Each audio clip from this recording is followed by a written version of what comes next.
ماما آپ اتنی تیز رنگ کی لپسٹک کیوں لگا رہی ہیں؟ کیا آپ کہیں جا رہی ہیں؟ عائشہ نے سوالیہ نظروں سے ماں کی جانب دیکھا۔ نو ڈیئر، میں کہیں نہیں جا رہی، میں گھر پر ہی ہوں۔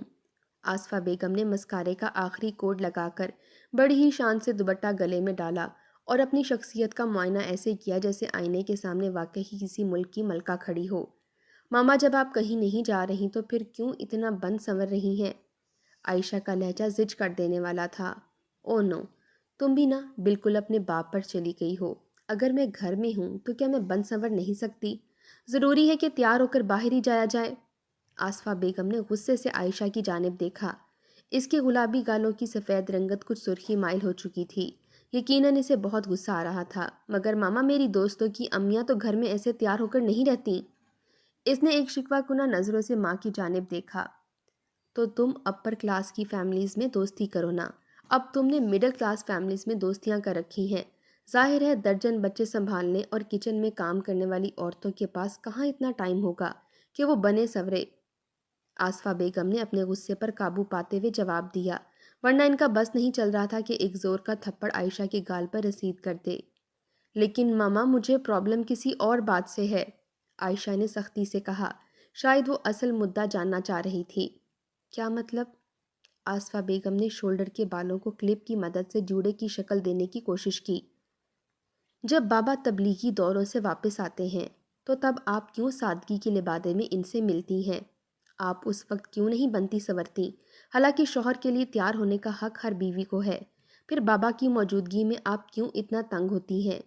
آپ اس وقت کیوں پوز کرتی ہیں کہ آپ ایک سادگی پسند بیوی ہیں؟ عائشہ نے تیزی سے اپنی بات مکمل کی۔ مائنڈ یور لینگویج، حد ہو گئی ہے، بولے جا رہی ہو۔ آج کل تم کس کی صحبت میں رہ رہی ہو عائشہ؟ آصفہ بیگم نے اپنے تیز تیز چلتے سانس پر قابو پاتے ہوئے عائشہ کو گھورا۔ ماما میں کس کی صحبت میں رہوں گی؟ بابا کی تبلیغی دورے 3 ماہ تک جاری رہتے ہیں، آپ گھر میں ہوتے ہوئے بھی نہیں ہوتی۔ ابھی بھی آپ جس کے انتظار میں ہیں آپ ان کے ساتھ باہر چلی جائیں گی، پھر میں اور میری تنہائی، میں دیواروں سے باتیں کروں گی اور اپنی تنہائی سے کھیلوں گی۔ عائشہ کی آنکھوں میں ٹپ ٹپ آنسو گرنے لگے۔ کیا مطلب ہے تمہارا؟ آخر کیا چاہتی ہو تم؟ چوری کا احساس آصفہ بیگم کے چہرے پر نمایاں تھا۔ بڑے ہی سلیقے سے کیا گیا میک اپ بھی اس احساس کو چھپا نہیں سکا۔ ماما آپ جانتی ہیں میں کیا کہہ رہی ہوں اور کیا چاہ رہی ہوں؟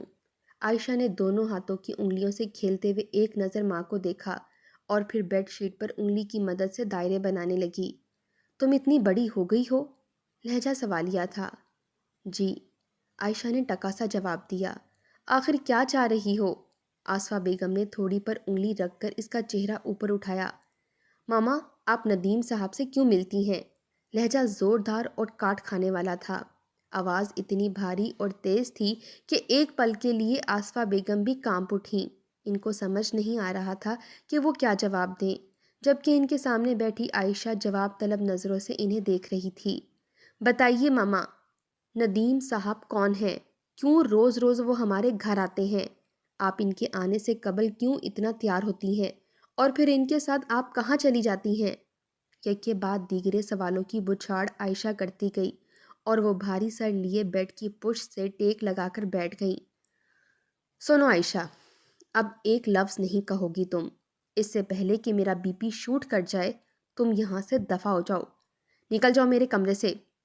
آصفہ بیگم نے انگلی سے دروازے کی جانب اشارہ کرتے ہوئے کہا۔ مگر ماما میں، عائشہ منمنائی۔ ماں کی ایسی حالت دیکھ کر اس کی آنکھوں میں آنسو مزید بھر آئے تھے۔ دیکھو اس وقت میں اگر مگر سننے کی پوزیشن میں نہیں ہوں، بہتر یہی ہے کہ تم مجھے اکیلا چھوڑ دو۔ آصفہ بیگم کی بھرائی ہوئی آواز عائشہ کو کمرے سے نکالنے میں کامیاب ہو گئی اور وہ سسکیاں لیتی ہوئی اپنے روم میں آ کر زور زور سے رونے لگی۔ کچھ ہی دیر بعد ٹی وی لاؤنج سے سرگوشیوں کی آوازیں آنے لگیں۔ عائشہ لاکھ چاہتے ہوئے بھی ٹی وی لاؤنج میں آنے کی ہمت نہیں کر پا رہی تھی۔ آصفہ بیگم کے پرزور کہکے اور ندیم انکل کی گھٹی گھٹی ہنسی کی آوازیں مسلسل آتی رہیں تو وہ بے اختیار اٹھی اور ٹی وی لاؤنج کی جانب چل دی۔ ٹی وی لاؤنج میں صوفے پر تشریف فرما آصفہ بیگم اور ندیم انکل ایک دوسرے سے گفتگو میں مگن تھے اور کسی بات پر ایک دوسرے کو قائل کرنے کی کوشش کر رہے تھے۔ عائشہ نے چور نگاہوں سے دونوں کو دیکھا اور دونوں ہاتھوں سے اپنے سر تھامے۔